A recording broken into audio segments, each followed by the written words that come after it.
It's the Underdogs. We're back with you. I'm Jordan Brenner, joined as always by my co-host, Peter Keating. Peter, what's going on? I'm having a great day, Jordan, primarily because I had a great night last night watching another Game 7 lead to a great World Series, great underdog stories, and a great showcase for a great sport. And by which I mean baseball, Jordan, baseball. Well, later on, Peter, you're going to explain to us why we should go as random as possible when picking an NHL champion. We'll, of course, have our weekly NFL Underdogs Contest coming off a rare, strong week for all three of us. But first, as you mentioned, speaking of randomness, Peter, we have a World Series matchup. It's an underdog one. It is the Arizona Diamondbacks against the Texas Rangers. For our show, it's exciting, two unexpected teams. If you're a fan of throwing things up in the air and just randomly seeing how they fall, it's a nice with all this nihilism. It's seeing where things stick. If the goal of your sport is to determine the best team, it's a terrible matchup because baseball has completely given up on actually trying to establish a worthy champion in the service of adding more teams to the playoffs, letting randomness happen, short series, and great. You've got an 84-win team in the World Series. Congratulations. Sleeping for literally 50 years. 50 years ago, the New York Mets with 82 wins beat the Big Red Machine, stacked with Hall of Famers, took the Oakland A's, stacked with Hall of Famers, to a 7-game World Series. Jordan, the New York Mets in 1973, the first team I personally remember in my life, so I'm attached to them emotionally and every other, but they had nobody who hit 300. They had nobody who had 20 home runs. They had nobody who drove in 80 runs. Jordan, since this sport split into divisions in 1969, the postseason has not been about picking the best team.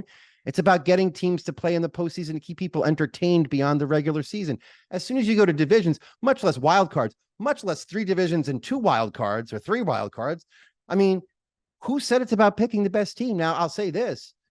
The Texas Rangers had an expected 96 wins this season. They're not some random team that backed into the playoffs. I mean, we have great teams in the postseason, but we also have other teams. We had great teams swept out of the postseason by underdogs, which is pretty darn exciting. And now you have 2 of them with very different styles, but showcasing really interesting players playing in something we call the World Series. You mentioned the NHL before. You want a trophy for the best team in the sport? Go get your regular season point total trophy in the NHL. That's not what the World Series is about. It hasn't been about that for decades. Why are you complaining now? Because you don't like the Diamondbacks were your team. How can you not like the Diamondbacks? You picked them like 4 months ago. Let's address that. Back in May, when we were supposed to pick a team that had heavy odds still to win a division championship, I did pick the Diamondbacks to beat the Dodgers in the West.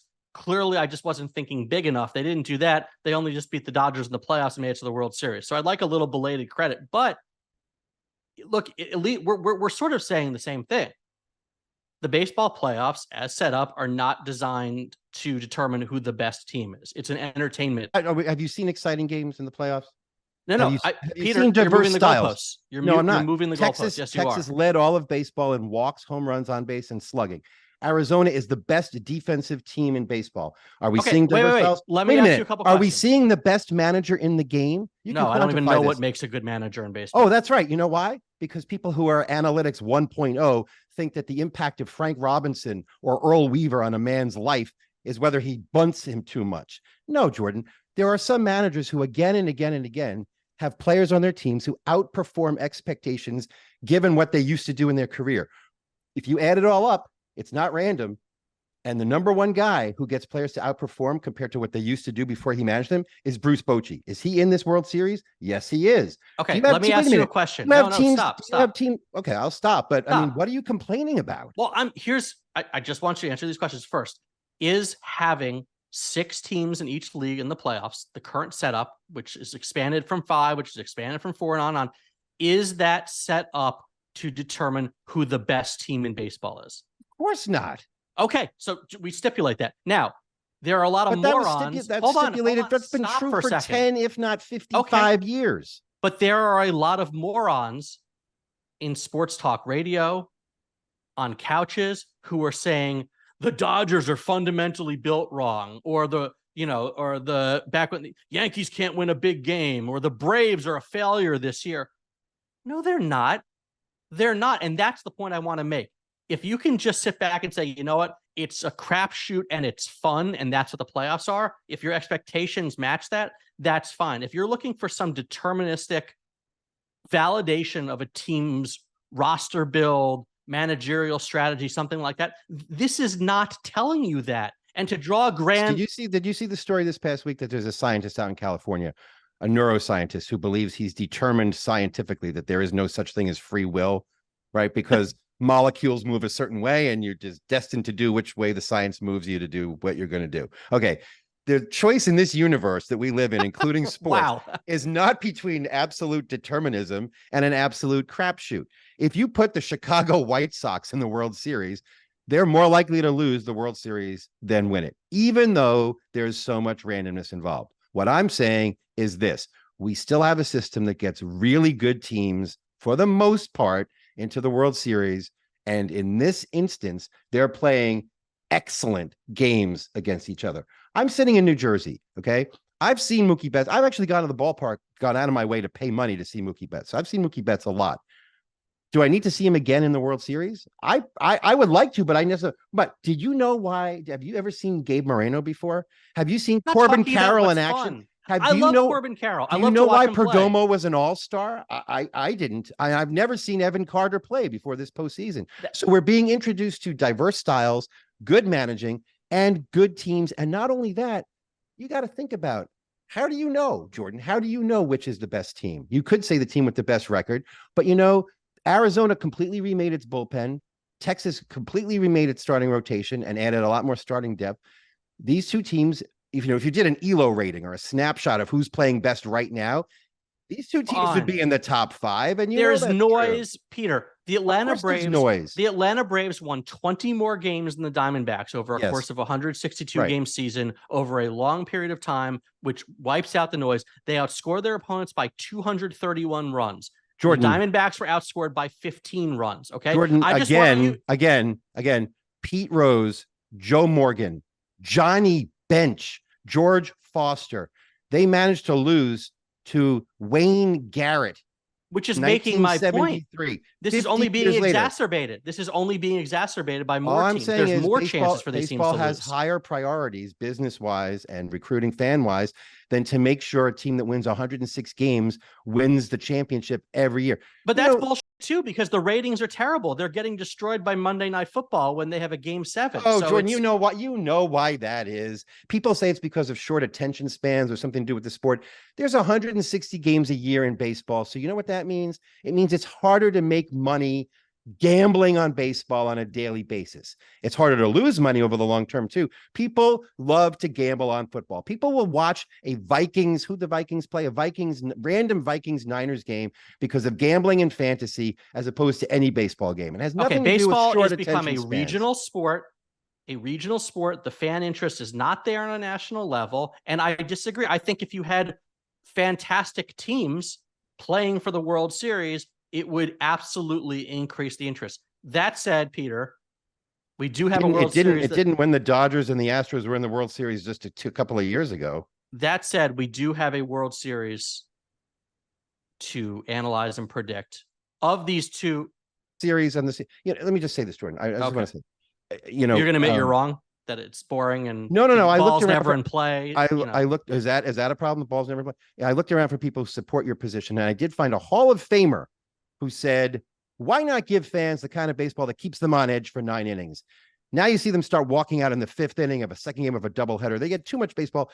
Games last too long and they're too one-sided. Of course, that Hall of Famer is Rogers Hornsby from 1936, when the average game time was 2 hours and 7 minutes.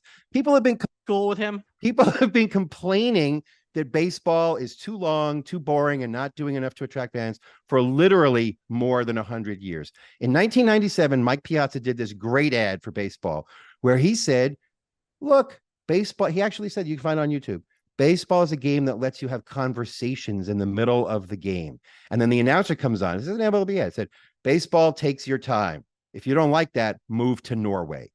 That was an actual MLB ad. Well, so instead we're of not trying moving to Norway, but we instead of are trying moving to the speed things up, Southwest. why don't you So move real your argument quick, to Norway, where maybe so they, real quick, yeah. as we go to the Southwest, of these two underdogs, neither of which won a division, who has the edge in this World Series? If you can even assign an edge to something that's wholly unpredictable.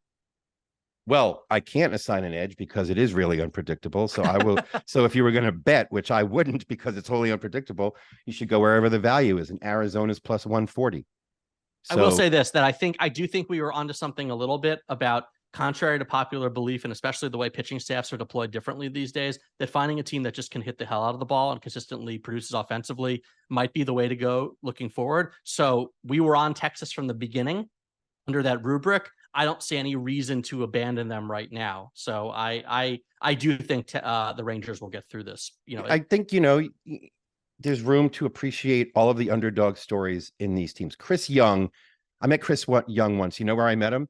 At a chess panel at the Sloan Analytics Conference. He then became a pitching coach and a front office guy for Texas. He's 6'10", but he didn't have great stuff. He, in weird ways, even though he's 6'10", he's an underdog story. He's gone out of his way to sign Jacob deGrom, but then also to get Texas a lot of pitching depth.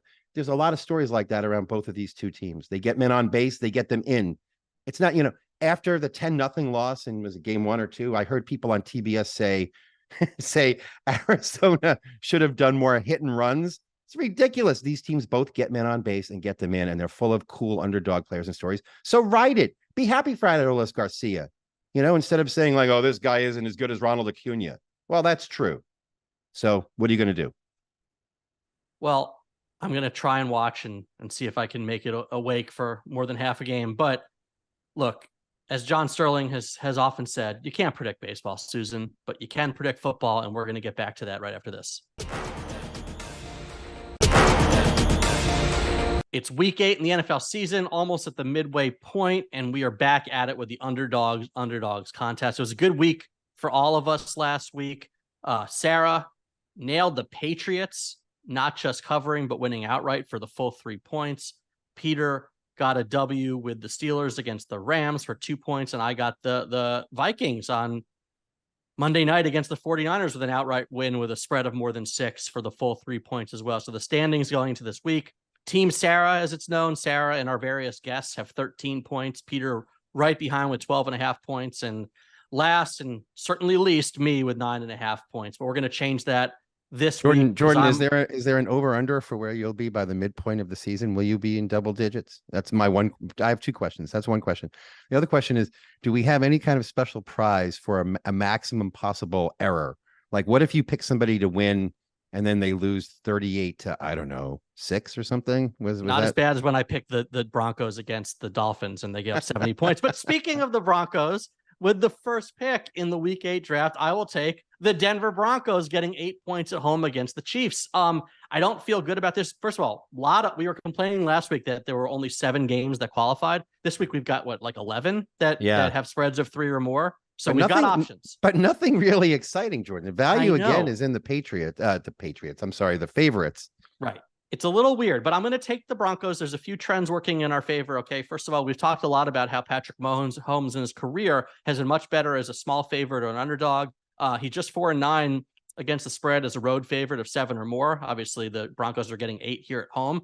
I'm hopeful the Broncos have figured out a little something on defense. They've actually come to play the last 2 weeks, including when they only lost 19-8 at Arrowhead against these same Chiefs 2 weeks ago. There's a real divide also in the money here. 66% of the tickets are on the Chiefs, but 71% of the money is on the Broncos. So the sharp money is coming in on them. And finally, it's a very small sample size, but home dogs of 7 or more are 6-0 against the spread this year, covering by an average of 10.6 points per game. So, it's a little, it always feels a little risky going against Mahomes. It always feels a little risky betting on this Broncos defense, but you're getting 8 in Denver. I'll take the Broncos. Peter, you're up. Man, you're taking the Broncos against Mahomes, huh? Yeah. I am going to go for long odds and good value here.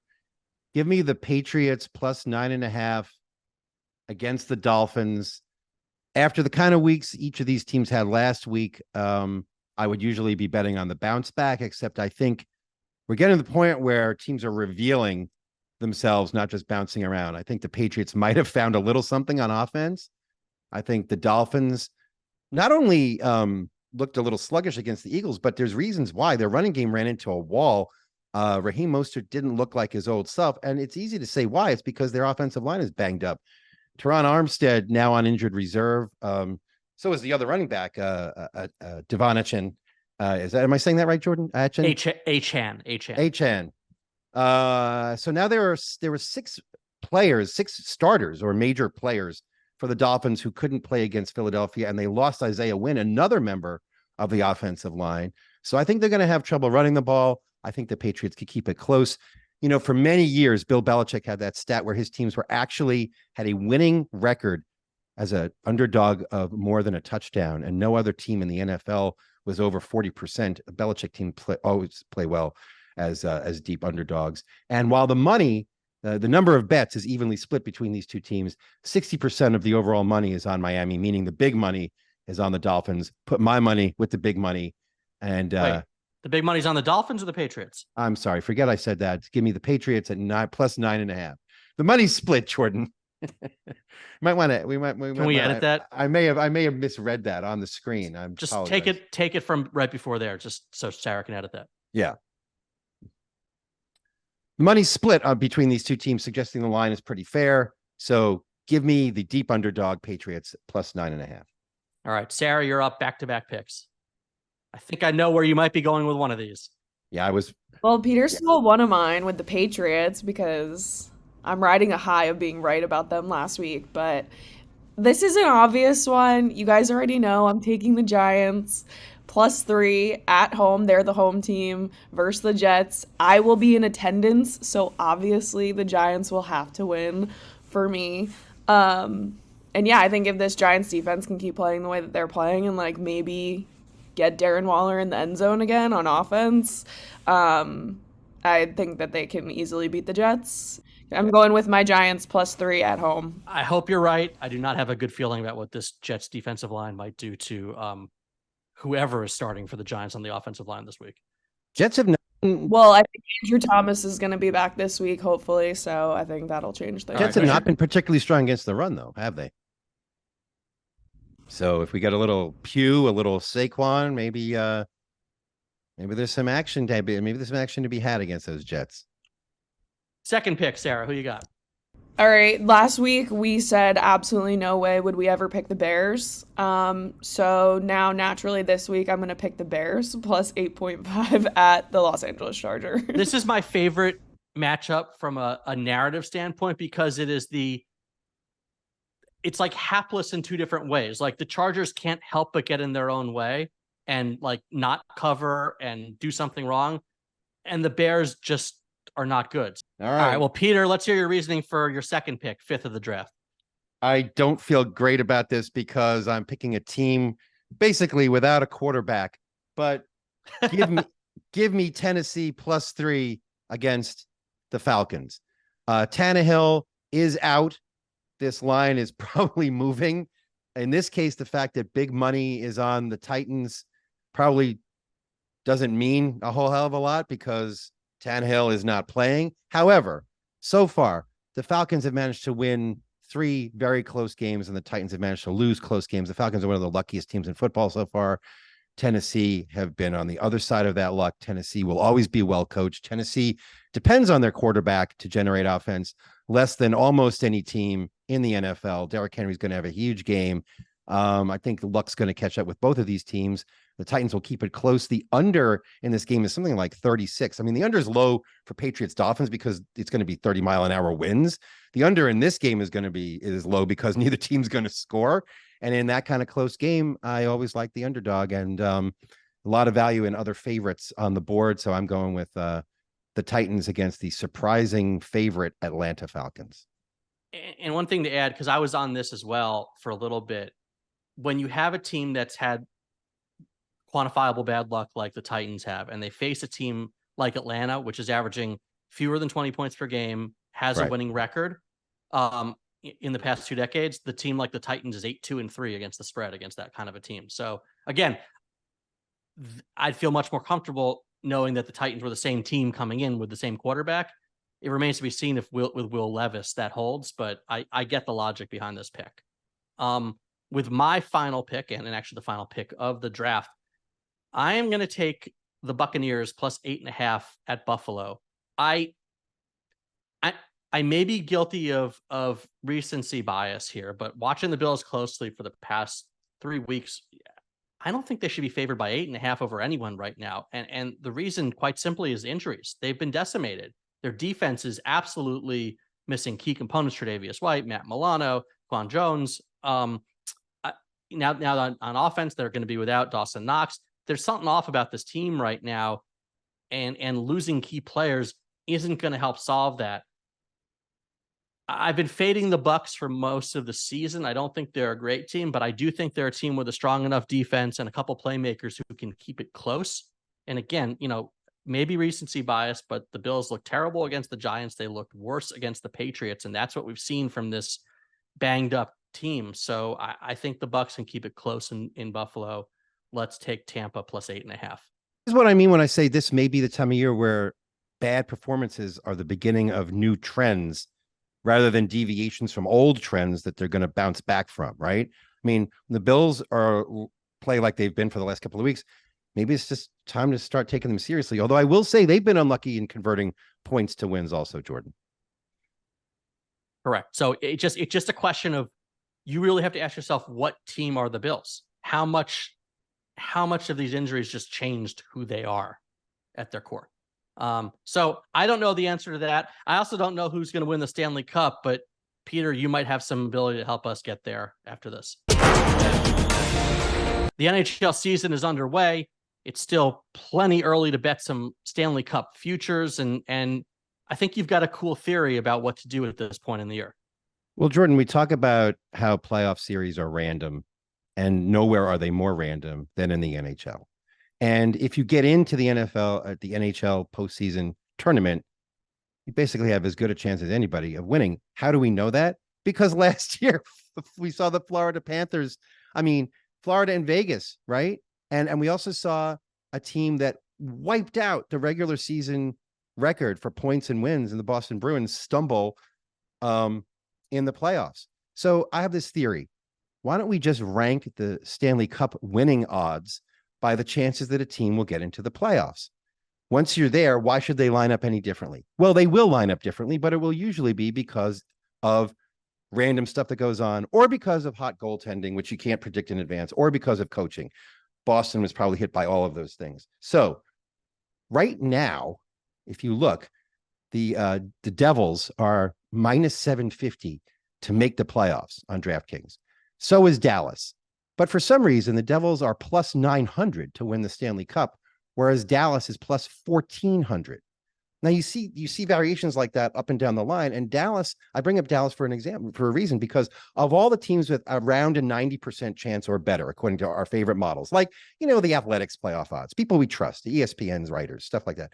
Teams with 90% playoff odds, they have the longest shot right now in terms of odds on the DraftKings books. So Dallas at plus 1,400 to win the Stanley Cup is my bet, because they're going to make the playoffs. And of all the teams that make the playoffs, they have as good a shot as anyone else. But they have the longest odds. Now, look, Jim. That you've become a pro Texas fanboy between the Rangers. I hear you're a Cowboys fan now. Is that what's happening? No, the negative vibes about the Cowboys will more than make up for the Rangers and the Stars put together. But, their GM has been putting together this team since 2017, when he drafted Mia Herskinen and Jake Oettinger, the goalie, who's terrific, and Jason Robertson. They got this 20-year-old kid named Wyatt Robertson, who's really good. Look, so they got a good goalie. They got a good coach. Peter DeBoer has taken 4 different teams to the conference finals, first coach ever to do that. And they've been playing together a while. There's no downside, in other words, to picking Dallas. There's only, if the factors that can help bump a short series your way are all on the plus side for them, and they're plus 1,400. And that's those are longer odds right now than Carolina, Edmonton, or the Rangers. So there you go. As good a chance as anybody, more value than anybody.